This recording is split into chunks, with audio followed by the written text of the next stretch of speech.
Thank you so much, um, distinguished keynote speaker, session chair, panelist, and a special guest.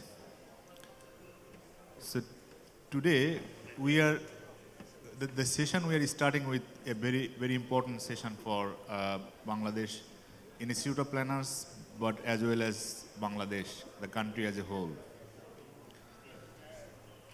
So a couple of months before, UN Resident Coordinator took an initiative, and in that initiative it was about leadership, climate leadership, and in that process, 4 working group was formed, and one of them was Urban Vision. And with the leadership of Dana De La Fontaine from GIZ, Urban Vision working group was formed. It was a kind of informal working group, as because we know that local consultative group, LCG Bangladesh, couple of years before there was one very vibrant working group on urban sector, but later on, the working group was merged and it is renamed now WASH and Urban. And the people and the organizations who were representing in that working group, they felt that it shall not happen like that. Urban itself is very complex and there are many systems and subsystems within the whole urban spectrum, and it deserved a separate working group or separate agenda in the whole discourse. With that, there were several discussions, several round of meetings, workshops we conducted, and based on that, so from German Development Corporation, this session is hosted and leaded, and then a decision was taken that why don't we make a slogan that Urban Vision 2050 from planning to practice, and have some kind of debate and discussions, and then way forward we can lay it down. With this note, we have very distinguished keynote speaker today, Professor Dr. Akhtar Mahmood. He's a former president of Bangladesh Institute of Planners, as well as currently he is convener of the Advisory Council of Bangladesh Institute of Planners. He's a professor at Urban and Regional Planning Department of Jahangirnagar University. So may I request you to deliver your keynote, and then we will have several rounds of discussions.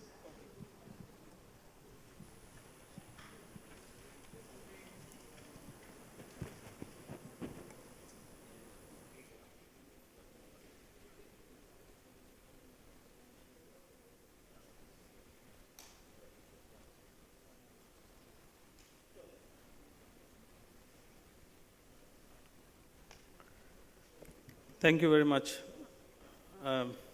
Mr. Moderator, today's chairman, today's chair and distinguished guest. Assalamu alaikum and good morning. Can you see the presentation? Oh. Because, do you have the presentation? Yeah, we have. Yes, okay. Okay. So today's discussion, the title is Bangladesh Urban Vision 2050, from planning to practice. I would like to discuss the whole issue from the point of view asking 3 questions: where we are, where do we want to go, and how do we get there? These are the 3 questions we need to know the answer. And globally, the urbanization became an inevitable global phenomena, and Bangladesh is not an exception. So Bangladesh also experiencing a high level of urbanization, higher rate of urbanization with a significant rural to urban transformation we are experiencing now. And Bangladesh is not a very big country, and it's a small country with a densely populated country. And the agricultural land is gradually decreasing by 1% per year. And if you, 85% of total GDP is coming from the manufacturing and service sector, which are mainly concentrated in the urban areas. And Bangladesh is also experiencing the climatic risk, and the risks are increasing. And we also observed that in the last few years, especially last decades, we are going for desperate infrastructure development, which are worsening the situation, especially from the climatic perspective. And we have also some natural sensitive areas, for example, forest areas, haur areas, rivers and canals, and forest, hilly areas also. So we have to protect them as well. So what I understand, we need a vision, a long-term vision, and presently we don't have any urban sector policy. Right now we have a draft of that, so we need to finalize that urban sector policy. And this Urban Vision 2015 can be a background or supporting inputs for upcoming 9th five-year plan.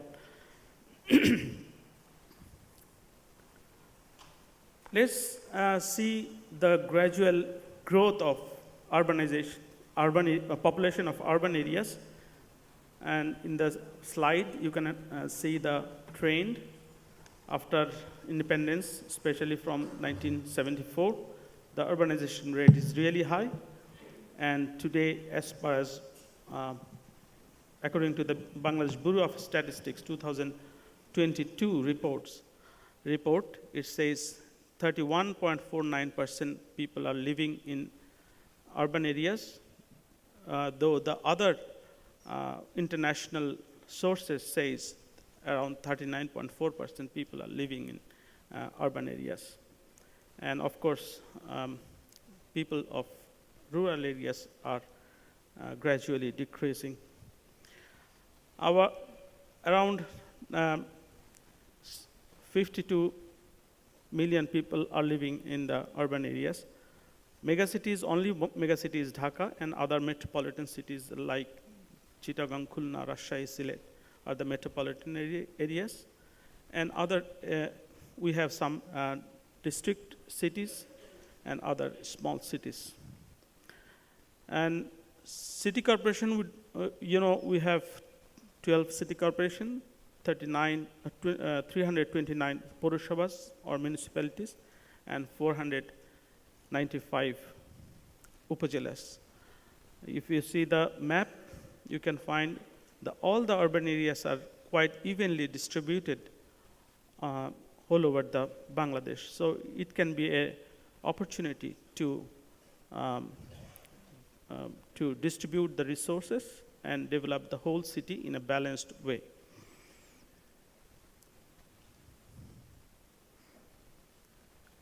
Dhaka always get the major priority in resource allocation, and Dhaka became the center of all politics, education, business, employment. So these are the main attractive features of Dhaka: healthcare, education, and employment. There may be some other reasons to come to this city, but these are the three major reasons why the people are coming to Dhaka. And Dhaka contributes around 40% of Bangladesh GDP. So Dhaka has its own competitiveness, comparative advantages, and also have negative externalities. Yes. And density, I think, is a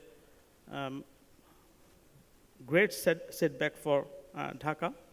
Around 48,000 people are living in per square kilometer, and every year around 500,000 people are adding to the existing population of Dhaka.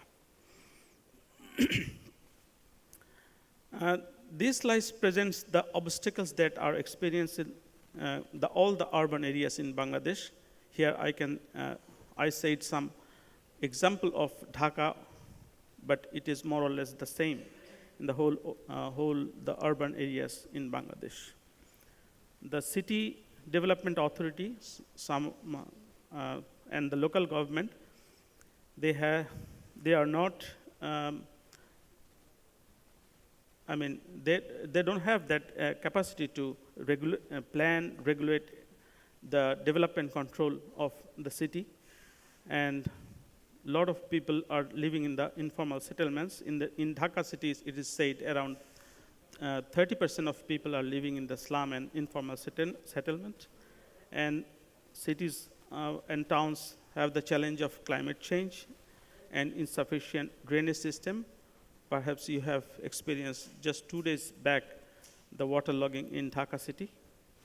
And the solid waste management system, that is, Dhaka is, I feel it's better than other cities. Still, 40% of solid waste are uncollected, and that is alarming. And then transportation system is now we can see some big projects are coming in the city, especially in the Dhaka cities, but the total traffic system, transportation system is not very good position. Around 50 million working hour we are losing in every day, and 4 billion annual congestion cost we are experiencing now. Air quality, it is most talked about issue in the recent years. Dhaka city stands quite a number of days in the year in the top of the list. And building construction and compliance is not very good. We have a BNBC, Bangladesh National Building Code, but the compliance and implementation and enforcement is not that satisfactory. The public space, it is very important part for the citizens' livelihood and in the lifestyle, but this public space, amount of public space and the quality of public space, accessibility and inclusiveness, we have to work a lot. And lack of basic urban services, that is also a good area to work. And these are the more or less the obstacles and challenges of urban areas. It is not only for Dhaka, it is applicable for all the urban areas. So a lot of things to do in preparing the vision for urban for 2050.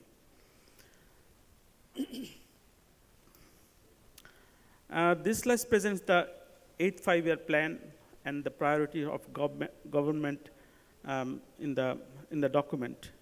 We see in the perspective plan and in the 8th five-year plan, these are the priorities. That are quite nicely written, I think. Special development strategies, infrastructure development strategies are nicely written in that document. For example, the transportation strategies, it says promote multimodal mass transportation, BRT, MRT, pedestrian facilities, affordable public transport system, rail, water, road-based transport, regional network. I think these items are quite there.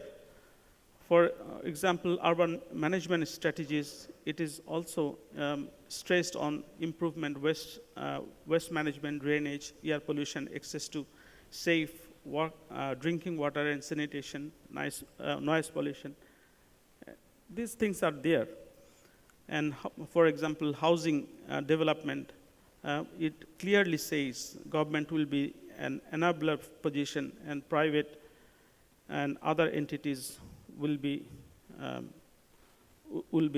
mainly key player in this sector, and it also stress on the local government financial strengthening, which is, I think, very important for the local government, or especially the urban local government. And it also stressed on the institutional development strategies. And lastly, it frames the development result-oriented framework. So, but one thing is missing, that is implementation. The documents and documents are ready, but I think the weak part is implementation. Here we can see the some international commitments and documents that are Sendai Framework for Disaster Risk Reduction, Paris Climate Agreement, international guidelines for on urban and territorial planning, new urban agendas, sustainable development goals. In the light of those documents, we need to contextualize the things in our country context, and we need to prepare a national urban policy. You know, already I said that there is a draft in the ministry. We need to finalize it and implement it accordingly. And we have to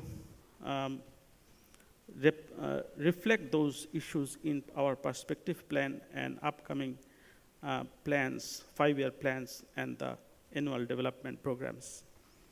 So my understanding is, according to the National Urban Sector Policy, it should be in the ground. So we need to translate into National Physical Plan that is on the space.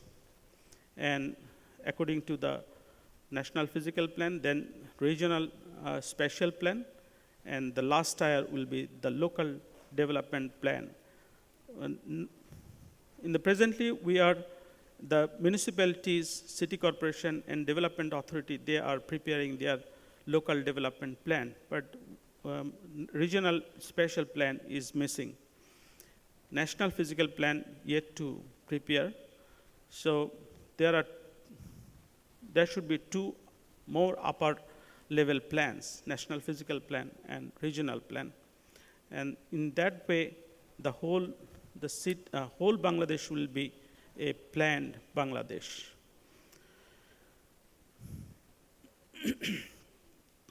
So for doing that, we need transformative commitments and the effective implementation of that plan.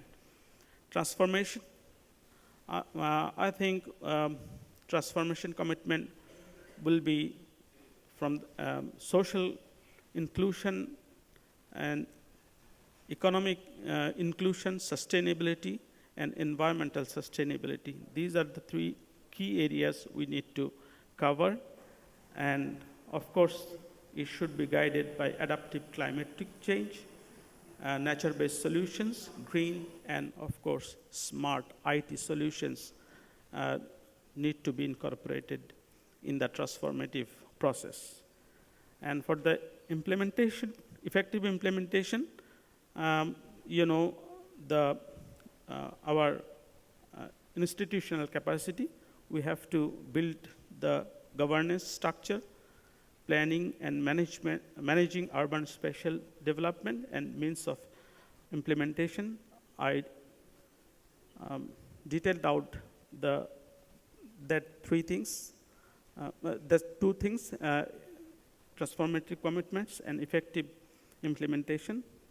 These are the ways how to do the social inclusion, economic inclusion, and climate and resilient part. I'll not go to the detail of this slide, just showing these 2 slides how to implement. And just one example I want to show, that is application of smart solution. This is one just example that is applicable for urban transportation. how the whole world is doing in the transportation. That can be done in other sector as well. For the example, smart governance, smart water supply and utilities, and smart transportation, of course, and of course the smart urban management. So that is end of from my part. Whatever we do, we have to acknowledge the social, economic, and environmental part, and we have to today. Will conclude with this note. We don't have right now. We don't have a national urbanization policy. I am stressing on that. We need urbanization policy as well as a national physical plan, and that will lead us to a planned Bangladesh. Thank you very much. For insightful keynote. Dear audience, today we have our founder president of Bangladesh Institute of Planners. When he was studying as a student, do you know then East Pakistan, how many people are living in urban areas? So I imagine 1 or 2%. Yeah, so that's my understanding. When he started his teaching career at BUET, do you know how many people are living in urban areas? Maybe 3%. But when the country, Bangladesh, got the independence in 1971, around 7% people were living in urban areas. So as an independent country, as a nation, we are having 52 years anniversary. So at the moment, we have around 37 or 38% people who are living in urban areas. So in future, how would like to envision, there are projections. Different projections are telling different figures. So as per UN projection, by 2040, 50% people will be living in urban areas in Bangladesh.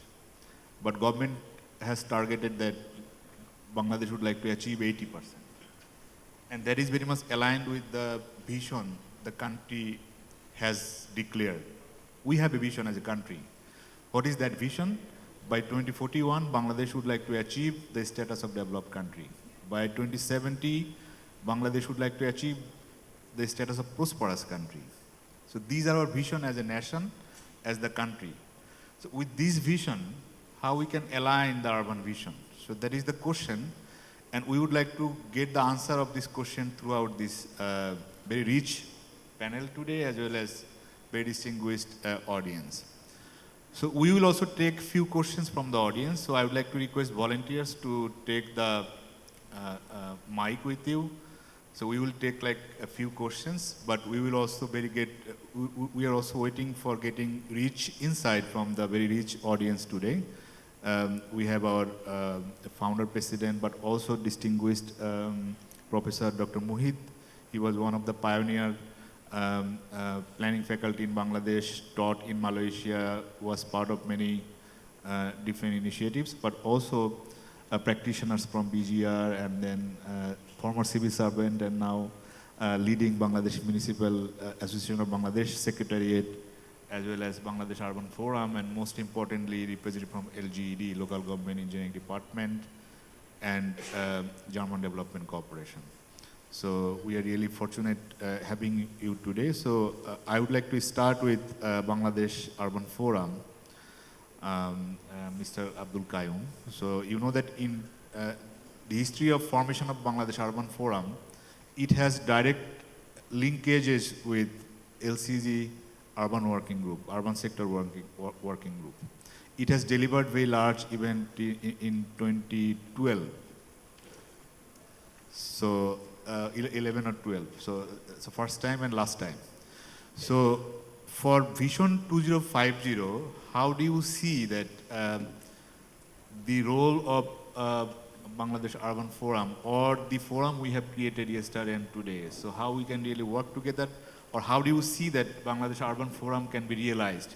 The session title is Urban Vision Planning to Practice. So we would like to see the change on the ground. So I would like to start with, maybe it's a tough question, but I would like to start with you. Thank you. Thank you. Is it okay with you? Yes, ma'am. Thank you very much. First of all, I should thank BAP and its partners in organizing ICURP 2023. And BAP also had organized, earlier this type of events in years before. And I had the opportunity to take part in those events also. It's my pleasure to be also here today. Professor Akhtar Mahmood, he has nicely presented the paper, and it's on the basis of the outline that where are we and where do we have to go and how do we go. I think it's very nicely presented on the status of the urban Bangladesh, the total context here in this country. And where are we? This is very clear to many of us as present here.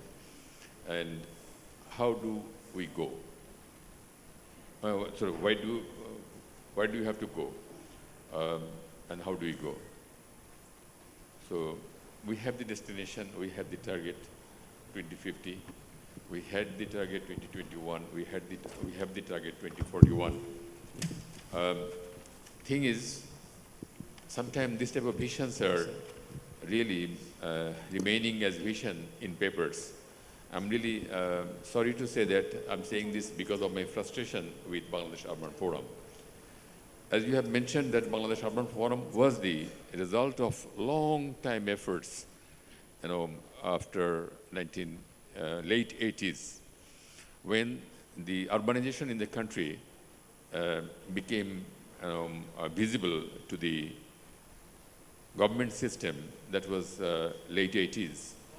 I'm sure our Honorable Sir Professor Ghulam Rahman is here, because at that time, this Professor Ghulam Rahman, myself, Professor Nazrul Islam, and many others from the URP department of Buet, Dhaka University, Jahangirnagar universities, we were doing our best to really bring it to the attention of the government system to pay attention to the urbanization process in the country. And we made a lot of efforts, and BAP was also with us at that time.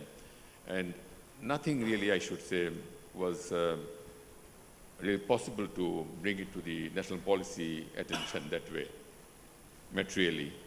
And we have failed in many cases, I should say, at least before Bangladesh Urban Forum, it was Bangladesh Urban Roundtable, it was also Save Dhaka, Plan Dhaka, so many platform initiatives were made. And we have seen in every case that when the government is not in the leadership of any such platform, any such network, then this type of initiative fails. And really, we can't work. The development partners and the other urban actors, we really can't work collectively. And in that case, it becomes our sporadic efforts. Just, sometime one short basis, two short basis, but it really doesn't really make the change that way as we expect. Finally, we have come to a conclusion, and I'm really happy to mention that GIZ was a very important partner in the group who worked for this Bangladesh Urban Forum. And finally, we held this Bangladesh Urban Forum, the big gala event that was in 5 to 7 December in 2011. And we came to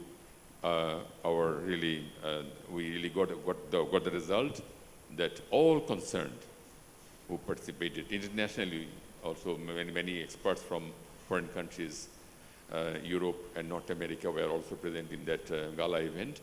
And we were really happy that we have finally come to a conclusion that we should have a platform here in this country to collaborate, to facilitate, to let the Bangladesh have the planned urbanization process.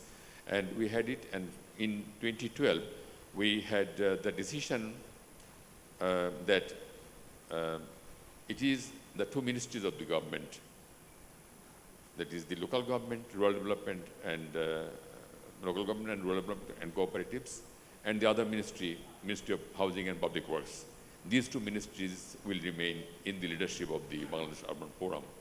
And the other development partners, notably GIZ, World Bank, ADB, JICA, and many others, UNDP, will remain in the National Steering Committee. Unfortunately or fortunately, I think I should say fortunately, I am the member secretary of that since then till now. And then the process started for institutionalization of this body. And we did our best. UNDP has done a lot, GIZ has done a lot. This institution is there. Really, it is, I should say, fully equipped as an institution to really deliver.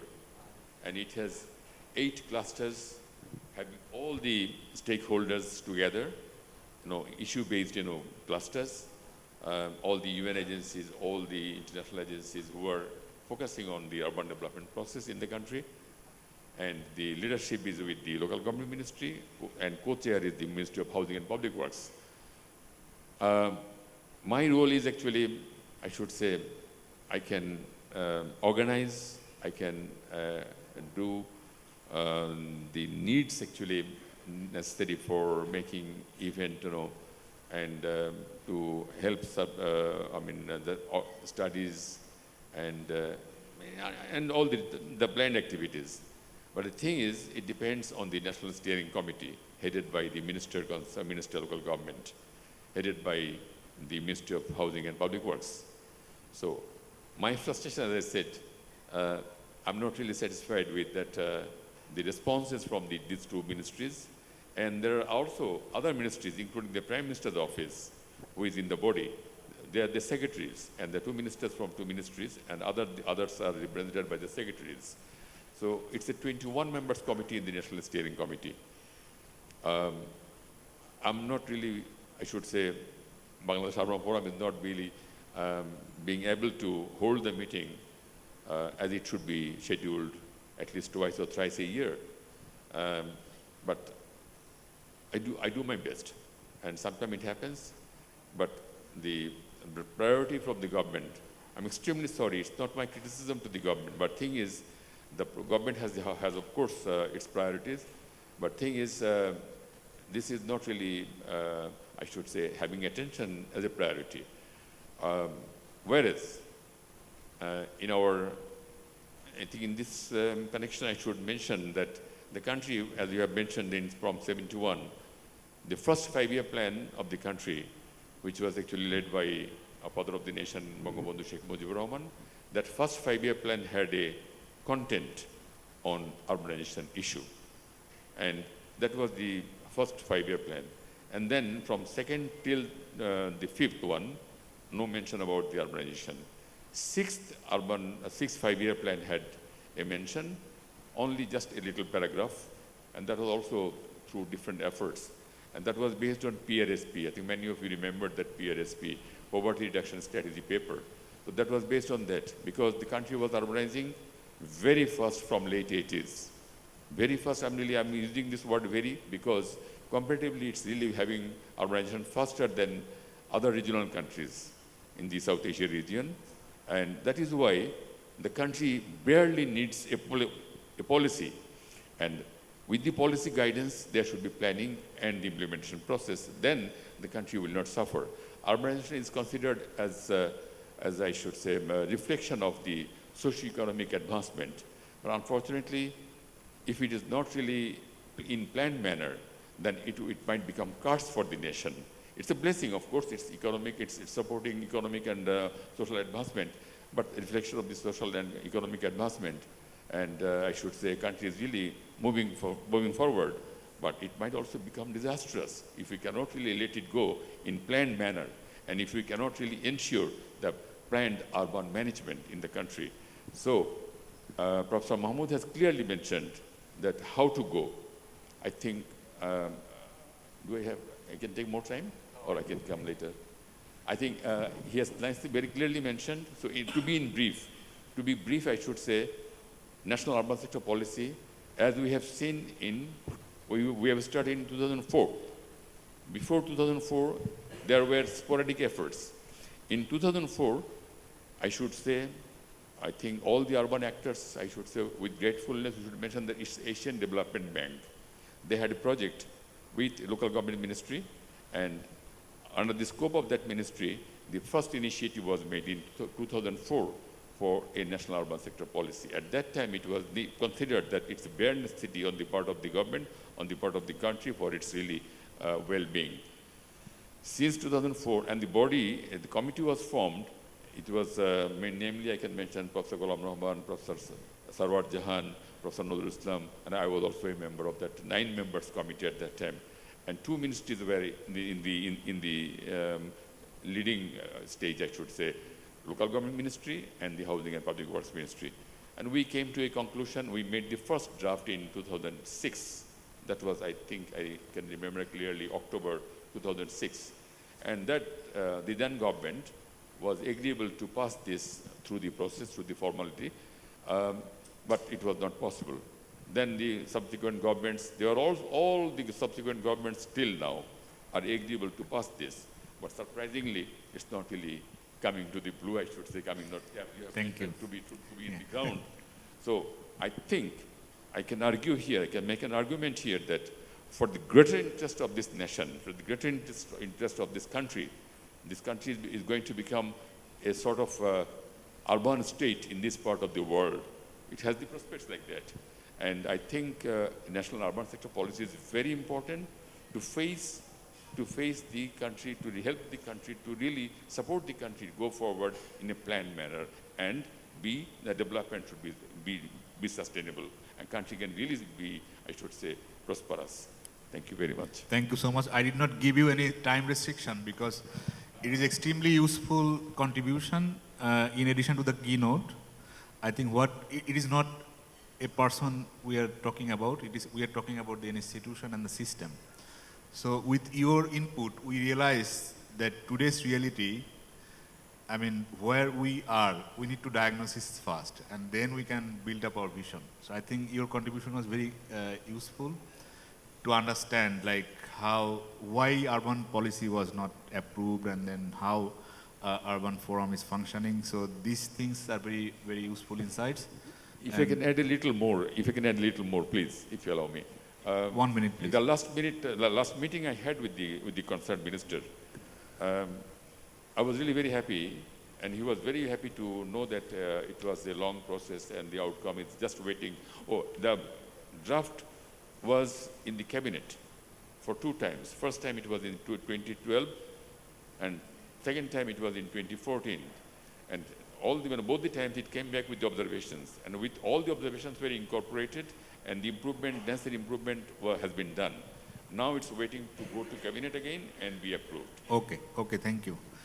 So with this contribution from Bangladesh Urban Forum, I believe that all the audience, we have some kind of baseline where we are standing at the moment, and then where we would like to head. So from the distinguished audience, would you like to add 1 or 2 comments or questions, like if you have, before I go to another distinguished panelist? So from audience, maybe young generation, like, do you have any question? What kind of urban areas you would like to enjoy? Because we are getting old. So in 2050, what kind of urban area we would like to keep for our future generation and for the next generations? It is also a humble responsibility as a planner, but also Bangladesh Institute of Planners. We would like to see a sustainable, inclusive, resilient urban areas as the gift for next generation. So our leaders say that Bangladesh Delta Plan is the best gift for the next generation, but we would like to see the real result on the ground, and we would like to present our future urban, like Urban 2050, whatever the urban areas will be like, look like Dhaka or whole Bangladesh. We would like to give a present to our next generation, livable, inclusive, sustainable, and enjoyable living environment. So from the young generation, do you have any question, like 1 or 2 questions? Then I would like to go back to my distinguished panelists today. The backside. Do you have any question? Any question? No question? Maybe then you can prepare your question. I will not take too much time. I would like to request colleagues from BGR, Buana. So you are the country representative of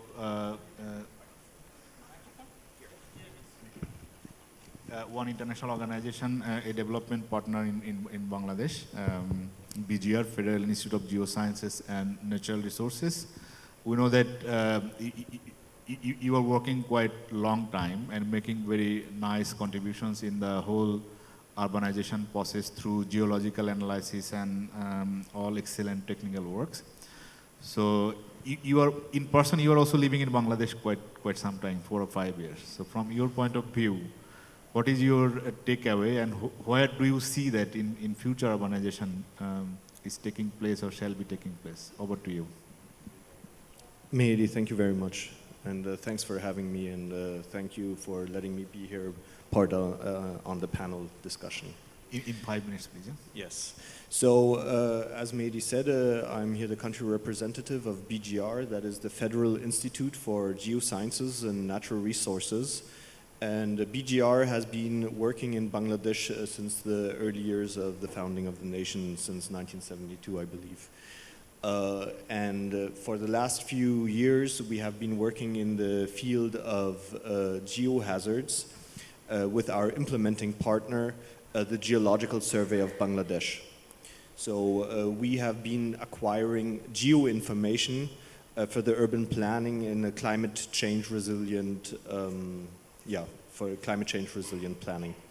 So I think you see very great products all over the place in the field of planning, but often the subsurface is being neglected in this field, and especially in considering that Bangladesh is situated in a delta, and many cities south of Dhaka are built upon a rather soft sediment. It is absolutely crucial that the subsurface is being taken into stronger consideration here for the safety of the people and the sustainability of the infrastructure and the investments. So we have been teaching the Geological Survey of Bangladesh various techniques. We have been conducting field campaigns where we go into the field, we do our drilling, we do our engineering geological investigations, combine it with geophysical investigations, do the analysis in regards to allowable bearing pressure, in regards to shear wave velocity. We incorporate state-of-the-art remote sensing information for soil subsidence, river change detection, etc. So these are the topics that the Geological Survey of Bangladesh can now bring to the table. But it is still a rather unfamiliar institute, and it is very much required that other ministries and institutes actually approach the Geological Survey and request this data. So there has to be a greater understanding that this information it exists, at least the know-how exists, the technology exists, and it has to be requested by the various institutes so that in case it has not been generated yet, it can be generated. And of course comes the question of how can it be financed. So if a city requires a master plan, it should definitely at a very early stage consider the fact of the necessity for geo-information. So this then has to be acquired in time so the analysis can be done, etc. So from our standpoint, we hope that this will be done in a more in a stronger manner in the future, so that the planning can be more sustainable. Just an example, earlier you said the compliance in regards to the BNBC is still subpar, but even if it is, let's say in the field of earthquake resilience, even if the BNBC is considered here, they, in the case of earthquake susceptibility, they look at the regional peak ground acceleration. But we, from experience, I've calculated myself, if you actually go into the field, if you do your local analysis of the subsurface, and you require, instead of the so-called regional peak ground acceleration, an earthquake related value, if you actually acquire the so-called local peak ground acceleration. There is a huge difference in the susceptibility to soil liquefaction. Yeah, so even the BNBC, if you do consider it properly, in some cases it doesn't go far enough. So I really would like to put the emphasis here on all the honored guests to consider geoinformation, local geoinformation for their master planning. So thank you very much. Thank you. Thank you so much. So the plan has to be technically sound, and whatever underneath has to be considered thoroughly and systematically. Thank you so much. Did you prepare any question in the meantime? Anybody? So you have the opportunity to ask the question to distinguished panelists today. And it will be recorded. I promise that your question will be recorded and it will be part of our proceedings. So take the opportunity. Who would like to ask question?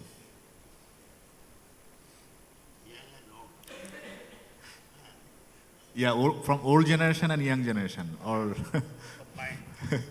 or from middle generation. Anybody can ask the question.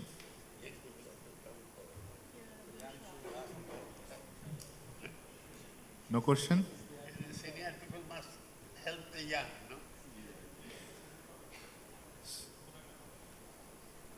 So who would like to break the ice? Can I take a unilateral decision who can ask the question? Manik, would you like to ask a question? Please. Please break the ice.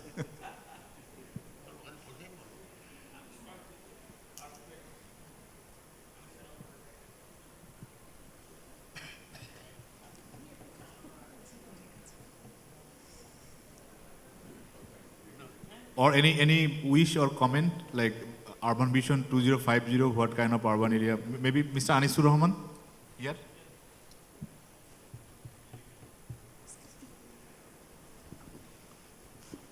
Okay, Mehdi, I'm volunteering. I'm volunteering to break the ice. I'm ATM Asaduzaman. I have a long experience with the geological survey and then with the PGR. So my point is, you see, I am going to the first point, where we are, what we want, and how we shall do. I think where we are, every data we have. Now the main hurdle, we have to take a decision where we shall go. Because it's an urban area, it's a multidisciplinary area. It is not only planner, but the planner is the leader. The planner is the leader. They have to go to all the stakeholders to collect their data, and they have to go to the general people what they need. So you have to we have to make a combination about the availability and about the need of the general people. And I think you asked a question. The question is how you want to see your city in 2050. So we have to set a scale. We have to set a scale, what data we shall collect. And the main thing is, once in my previous presentation in this venue, I showed you that we have many sack full of data, many sack full of data, and many of them are overlapped. But the point is, we don't know who has what data and how we collected those data. This is one. And the other point is, we say we shall use this already Vanna mentioned. We collected a lot of state-of-art, most modern geoscientific data, but I doubt the planning community, they have very little idea where those data exist. This is one. I doubt in one point, even in the TORS of the planning document, nothing clearly mentioned how those data will be used and how it will incorporate inside the planning. I think this is a conceptual thing. So I think we need to work together, sit together before making our tours of any work, the planning and other. Thank you. And Thank you. then I think we can say we shall do. And I want to mention in another seminar in GIZ, in Hotel D, then I think in Intercontinental, it was related the data dissemination. I think that seminar ended up with a nice coffee at the end. What is the result? Did we put any government policy? If the policymakers has no idea, if they don't feel it is not important, then it will be a nice lunch and nice talking. I think we have to step down. We have to implant everything inside the planning and inside the policy making. There should be a rules and regulation. I think the the Urban Forum, he started with his frustration. Why? They did lot. They can arrange lot of things, but at the end, they cannot do one thing, a complete meeting regularly. So I think we need to think a lot. We have to put a lot of effort, whatever we shall say. Nothing will happen. If in the apex policy, they don't realize it should be needed, then everything will be done. Thank you. I think we shall do that effort. Thank you. Thank you. And Mr. Anis, more hands are coming now.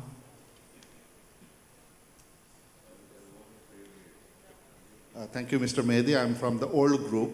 So you have requested to express what is the expectation. So in this regard, and with reference to the discussion of Dr. Orner, what he has mentioned is very, very important, that we are not considering the subsoil information, what is very much truth in the country context. And it is, until very recently, it was even realized that what is the quite big vulnerabilities waiting for us. So I think this is a very important thing. A few number of considerations are done for several cities, but it is just the beginning, because we are in a hottest spot of even one of the world's largest earthquake regions. So it didn't happen fortunately, it didn't happen for last 3 generations. We are very fortunate, but we never know that what's going to happen in the future, and you never know. So what's my expectation, how we like to see 2050 our urban areas and urbanization? If you ask me that, I would say that we like to see the urban areas which are growing, more importantly considering the potential hazard, especially geohazard and geotechnical things. And in this regard, I will throw my questions among the panelists to the additional chief engineer of LGED, because LGED is doing a lot of infrastructure for local areas, and in many of the cases, this subsurface information is not considered, unfortunately. So my expectation that it is not late, but it should be the beginning, and maybe additional chief engineer can tell something so that we are assured that we will be having a better city by 2050. Yeah, thank you. There is another colleague behind you. So. Okay, Assalamu alaikum and namaskar everyone. So, on behalf of youth, I'm going to keep a request to all the panelists, and also it's a room for thought for everyone. So my name is Raufan Nabi. I'm the head of partnership development of CoreMe, which is a concern of Trashbox Limited, and also the external communications lead of volunteer opportunities.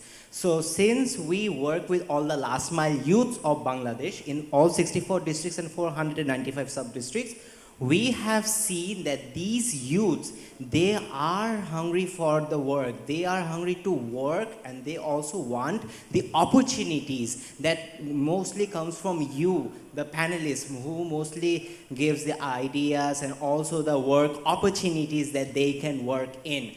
So my request would be to make sure that these youths get the opportunity to work in the field, so that the data that is missing, as our previous participant said, so we can fill those informations, we can gather those datas. Thank you.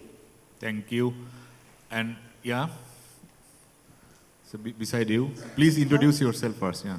Hello, Assalamu alaikum. My name is Aina Akhtar Sujana. I'm from Voluntary Opportunities, and my question is, what monitoring and evaluation mechanisms are in place to track progress and ensure the vision's successful implementations? Thank you so much. Thank you so much. With this question, we would like to come back to the panel. Maybe I will take another round of questions. But at this moment, I would like to request the CEO of Bangladesh Municipal Association of Bangladesh, because as per our perspective plan, the 80% urbanization, how it will be achieved. So there are few strategy points mentioned. 100 economic zone, and then in every district, universities, and all the decentralized urbanization, and my village, my town. So these are the three significant strategy mentioned how to achieve this 80% urbanization, and that is basically outside Dhaka. So these 100 economic zone, university, medical college, hospitals in district towns, my village, my town, these are outside Dhaka. And Municipal Association of Bangladesh, you are basically representing 328 municipalities. And you are supporting the leaders, like as the head of the secretariat, you are supporting the leaders. So what kind of role you see as the Municipal Association of Bangladesh for, we have discussed the current reality. Based on this reality, how we can achieve the vision 2050 and the role of Municipal Association of Bangladesh. Thank you very much.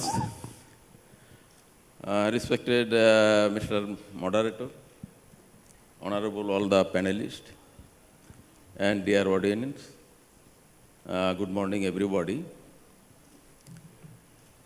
I am a replacement of one of the panelists, that is the President of Municipal Association of Bangladesh.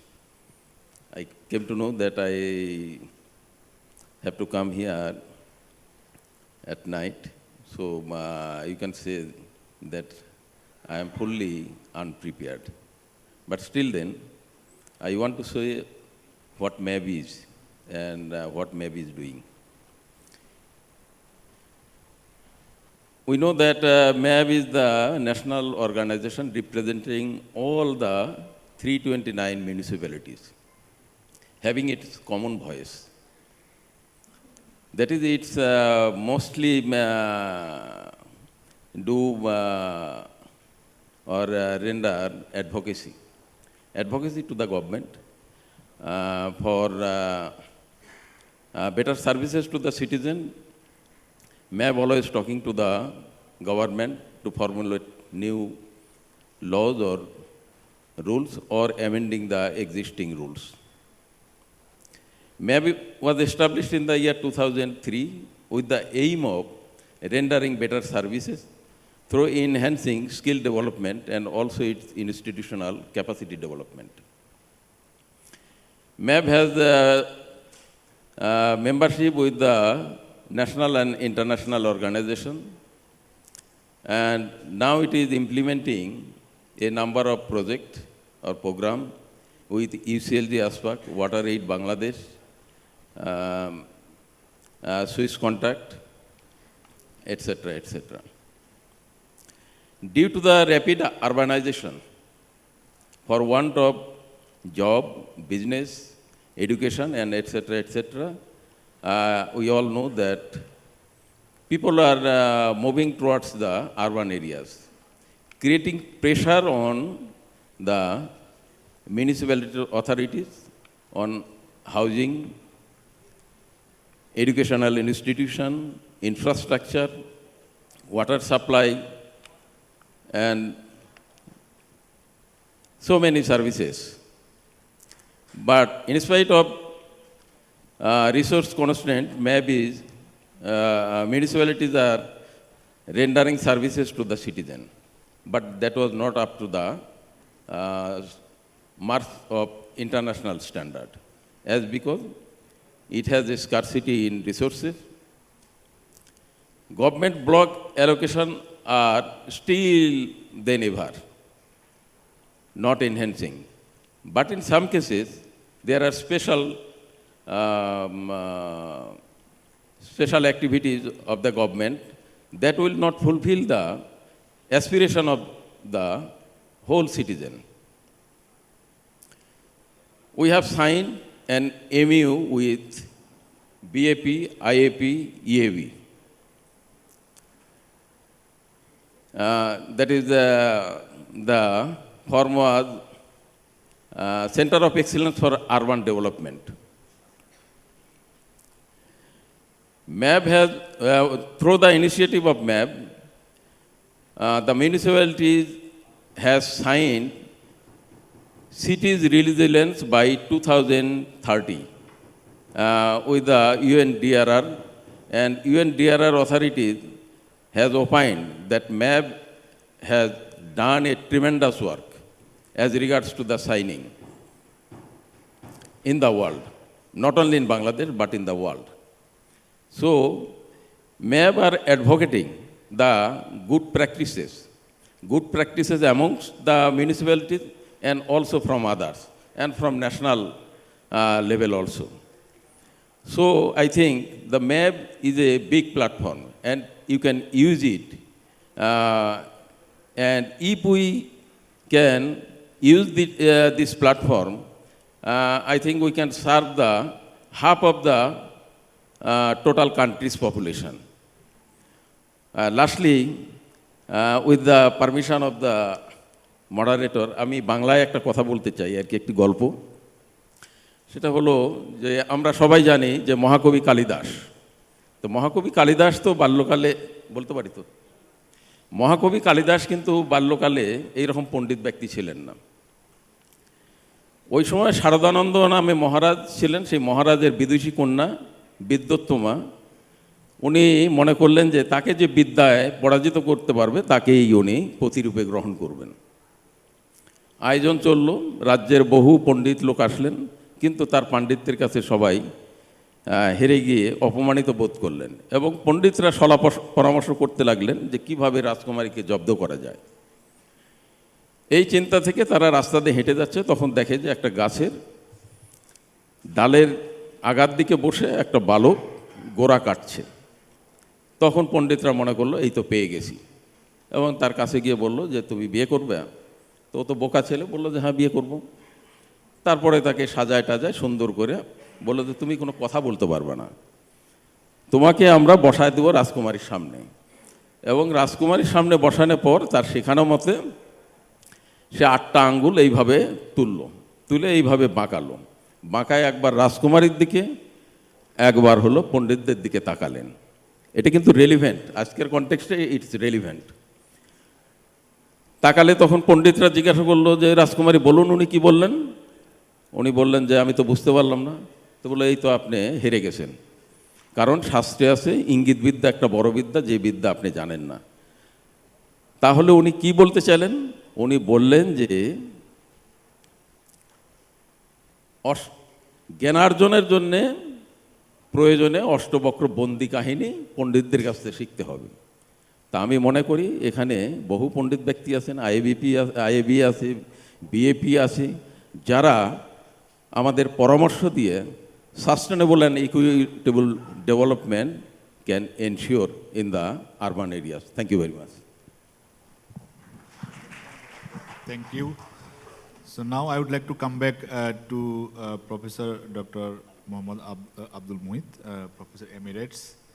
So you are one of the pioneer faculty member of BUET, of Urban and Regional Planning. So we would like to learn from you. So how do you see the urban areas of Bangladesh, Urban Bangladesh 2050? What is your vision? Thank you. Thank you. moderator, Mr. Moderator. Because you are talking about this 80% urban by 2050, is it a wish or you want to be realistic? Now, if you want to be realistic, I'm looking at the graph.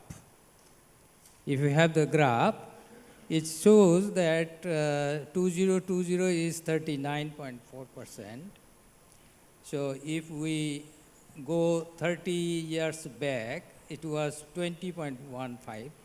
So for up to, if at this rate, the population, urban population increases, so it will be hardly 60%, not 80%. So this is based on the trend of the urbanization.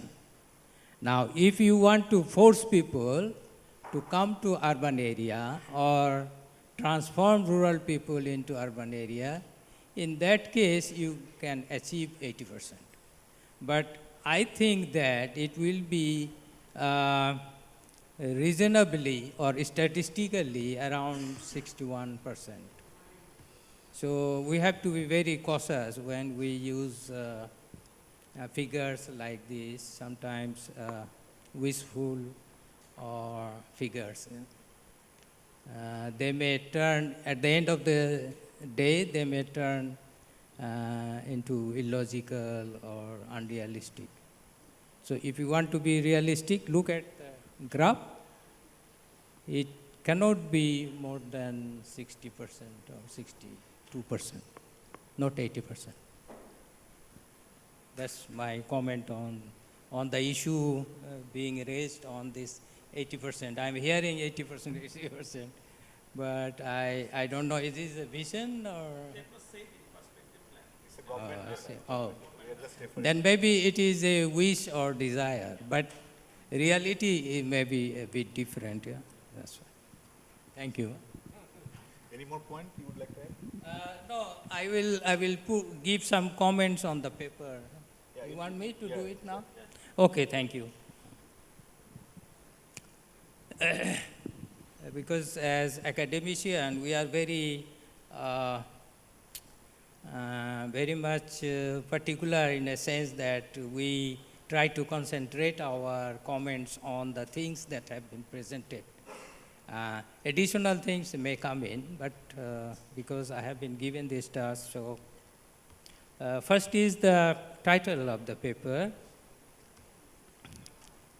As usual, I like it because it says, it gives a vision.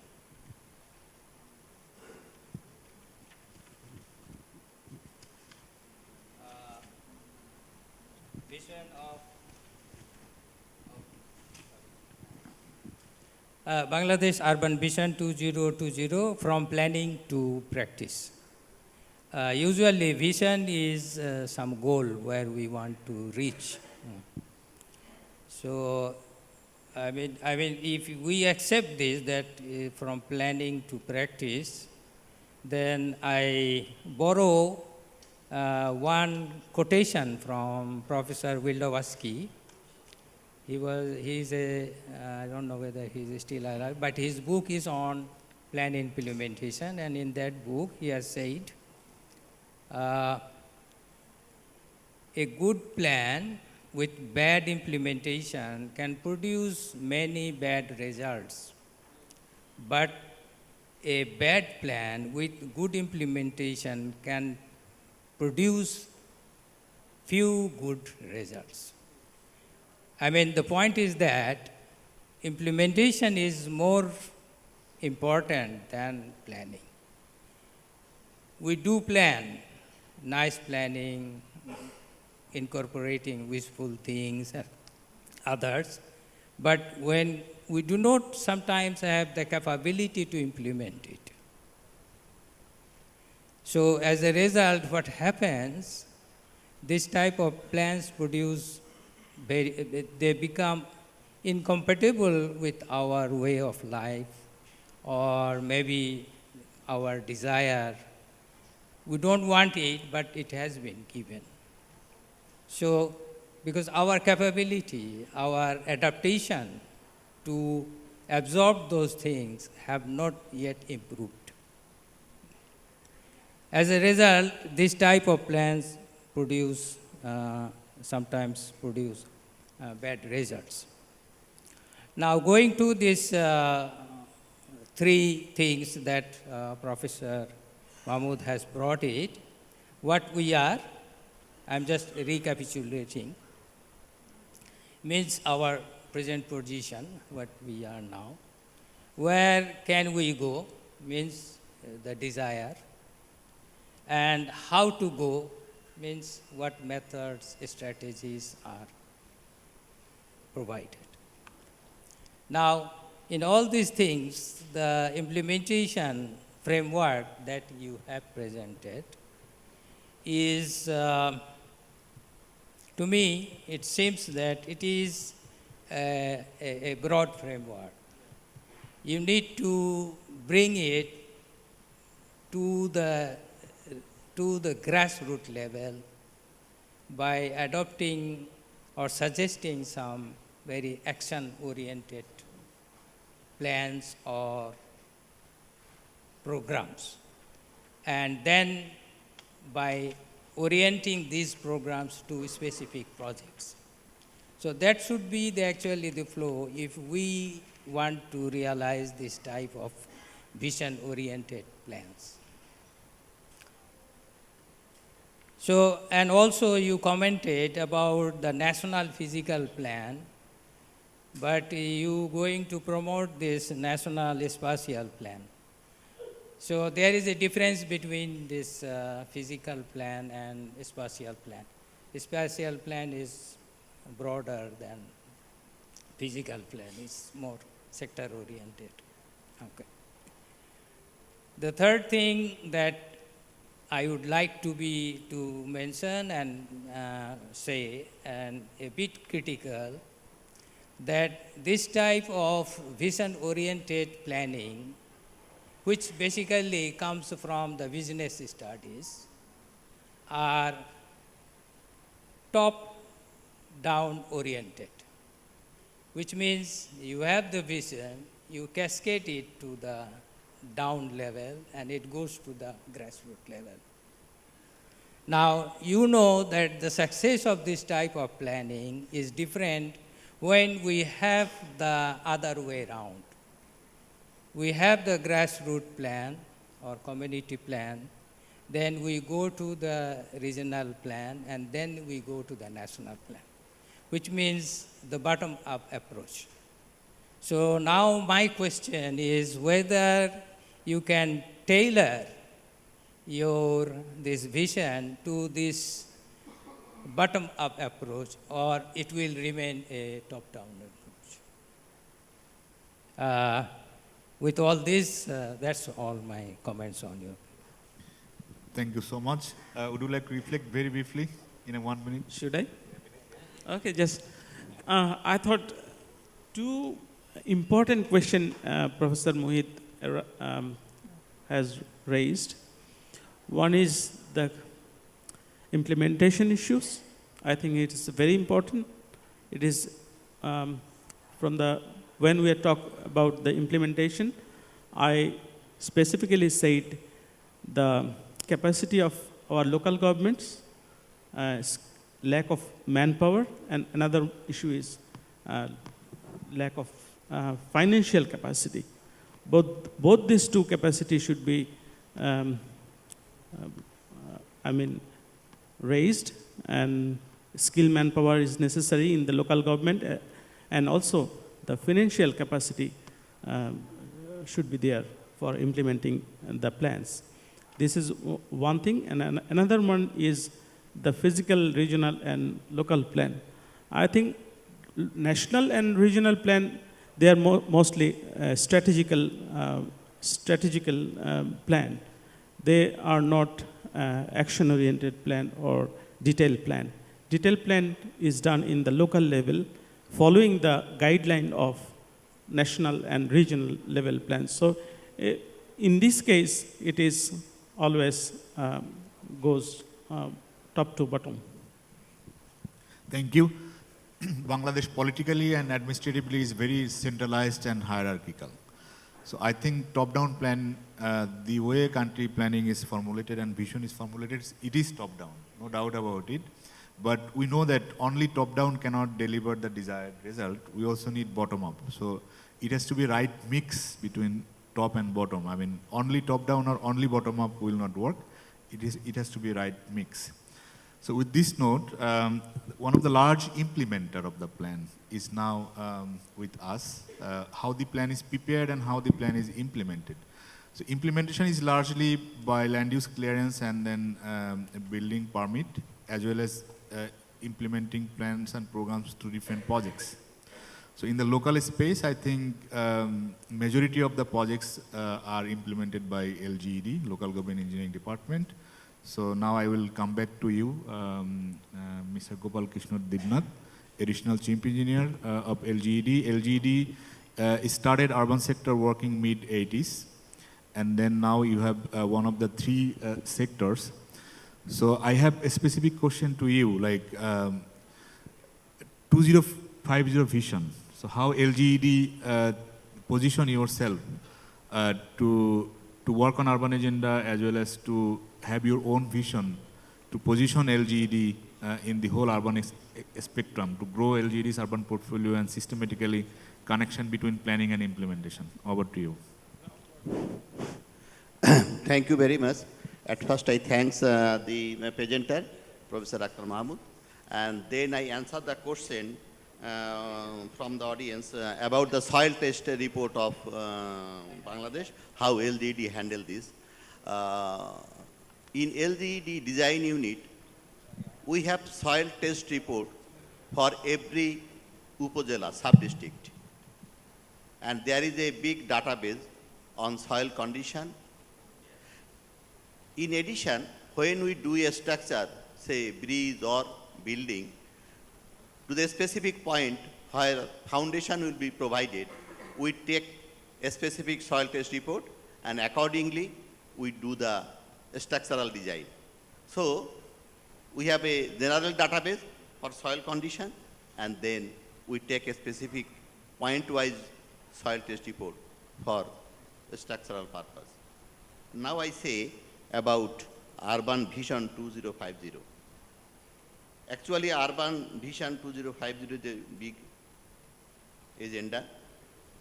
My first proposal, it should be done by gazetted master plan for every urban body. Not only master plan, the master plan must be gazetted. Otherwise, if a master plan is prepared by a consultant and approved by LGED or ministry, but when an election happens, new mayors or council comes, they did not accept this one. So that is why it must be gazetted one, and then we can follow this gazetted master plan to implement further urban infrastructure construction. I can refer one thing with the financial support from GIZ, CRIX project, LGED has implemented 2 master plans on Shirazganj and Satkhira municipality. And this is a very ideal situation for master plan development if we can gazette it, and if there is a horizontal learning, this knowledge of preparing the master plan, and then we can implement accordingly in the whole country. Our Honorable Prime Minister Sheikh Hasina has declared a smart Bangladesh and also 4th IR, 4th Industrial Revolution. In 4th Industrial Revolution, IoT, Internet of Things, is one component. It is a sensor-based technology. For Vision 2050, we can follow the IoT technology for modern urban life, because all over the world, this technology is using. And for a smart Bangladesh, there are a specific categorized direction from our Honorable Prime Minister, so we can follow it. Then our Vision 50 will be successful one. In the presentation, slum upgrading is proposed. my proposal, LGD propose, slum upgradation means, I want to say, 20 to 25-story building will be constructed for slum dwellers. LGD has constructed some sweepers colony in Dhaka. If you go over the Hyderabad flyover, you can see that Porichhannata Kormi Nibas. It is a 12-story building, and many 12-story building is constructed within Dhaka city, and all the floor are occupied by the sweepers, and they are living in peace there. So, without horizontal expansion of slum, we can vertical extension, 20-story or 25-story. We can easily construct and accommodate the slum dwellers, this building and apartment. And with this construction high-rise building, a lot of space will be recovered. And we can tree plantation in this recovered area. By this tree plantation, it will be a NBS, nature-based solution, which will be a good treatment for controlling air pollution. And this space can be a urban green. What is the new urban agenda says about urban green? So, if we use this place for urban green, it may be treated as a park also for recreational purpose. So, no horizontal expansion of slum, vertical extension by multi-story building with all facility, safe drinking water supply, safe sanitation, and fecal sludge management, everything. With facility of renewable energy, solar panel at the top, so that they will not be dependent on grid electricity supply. Solar panel will supply the water, and with facility of lift facility. And there is a project, this project, Porichhannata Kormi Nibas, already completed, and we have submitted the project closure report to IMED, and it is completed. And now another project, in 38 municipality, we are constructing another project. All are 8-story building with lift facility. This project is going on.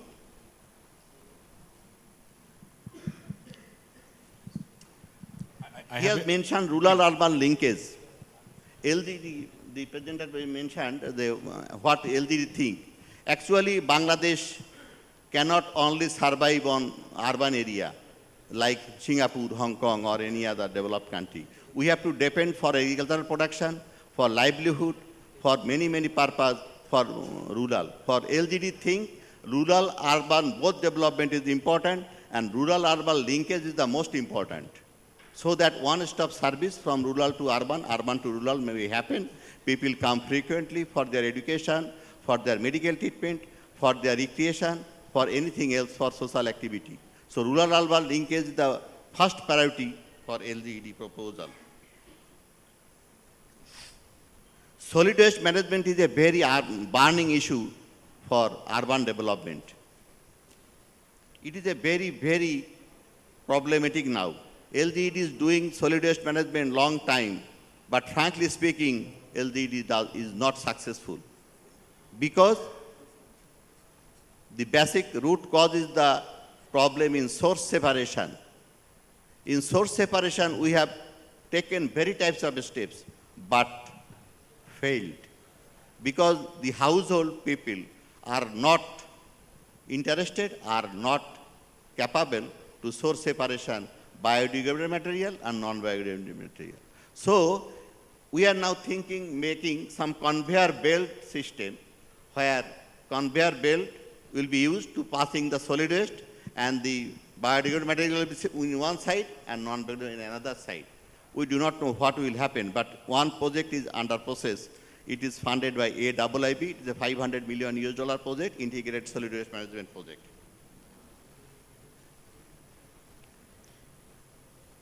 Every urban body is a heat island. Can I ask a follow-up question very briefly? So you said that Satkhira and Sirazganj's plan preparation was really ideal. So will you follow the same methodology for all Purushabha and Upojela that you are preparing the master plans? But Actually, Upazila plan these preparation things includes vary both urban and rural municipality to areas. municipality. Unique solution is not. No, I mean, I'm talking about methodology. How to prepare plan. So will you use the same methodology? Because we see that different costing, different methodology for preparation of the plan for different towns. Actually, So for, as the system LGED, followed for preparing even the within master plan, we LGED, followed every step. no, even within LGED, we see different project is following different rate schedule, different methodology of preparation of the plan. Yes. So we recommend from Bangladesh Institute of Planners, strongly recommend that you unified your methodology. Maybe if you claim that Satkhira and Shirazganj is the best example, based on this best example, you prepare or you work with GIZ, prepare a methodology, you use unified methodology for all municipalities of Bangladesh. So if you prepare best plan for Shirazganj and if you prepare bad plan for XY municipality, then XY municipality is deprived. We don't want that public money is used for depriving other municipalities. So we want Actually, LGED to unified become, methodology is not applicable for all the places. It is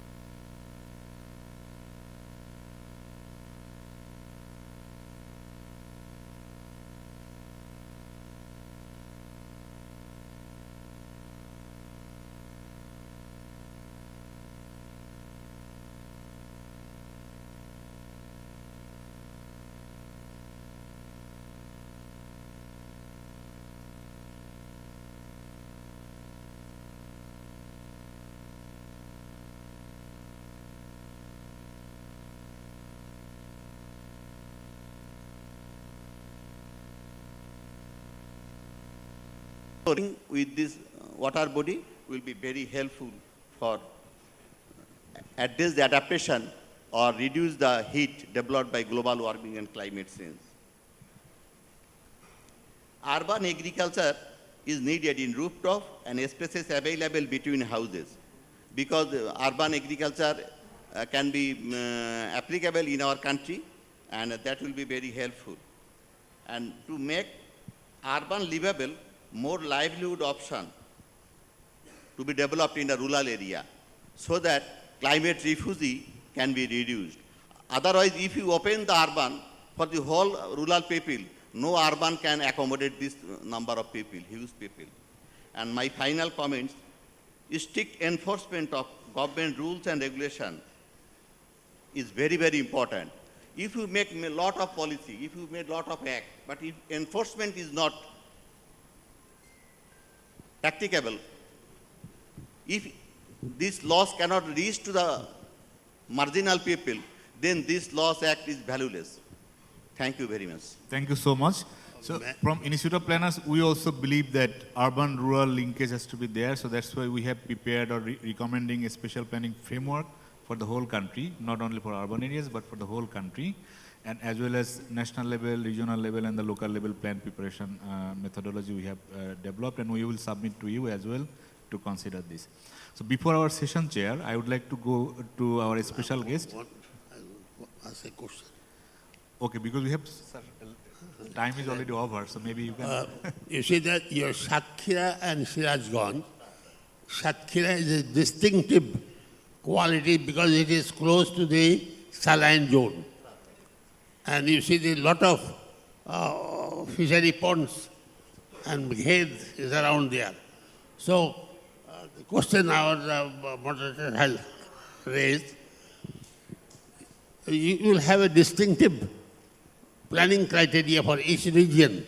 You see, not to be 100% adaptation is possible, isn't it?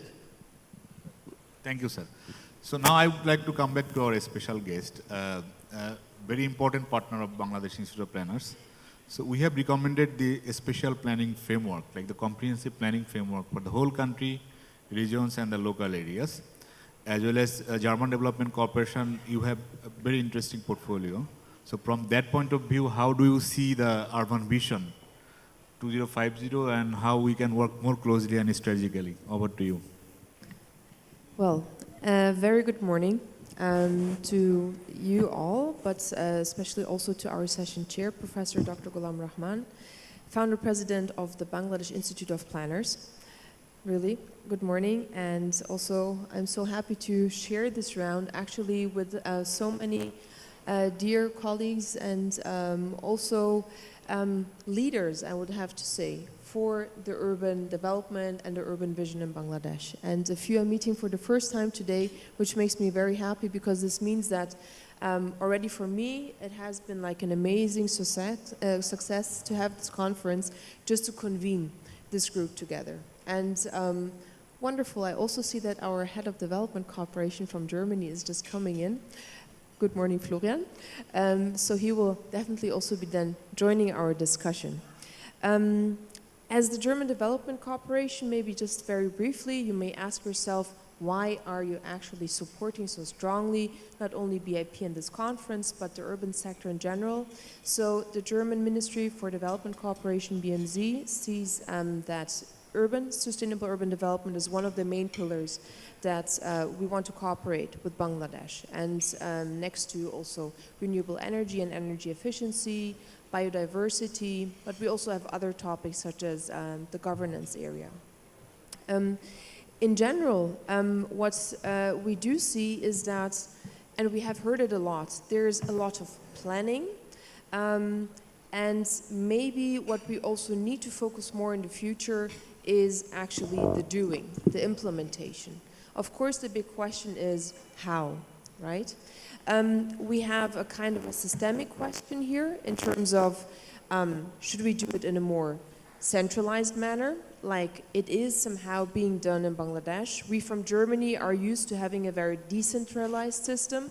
So actually the cities, the municipalities on the ground level, they have a lot of space, so to say, to shape their own political agenda, but also to have access to resources. Not always, we also do have problems in that regard, but usually it is, let's say, a game of give and take, no, between the national level, the regional level, and the local level.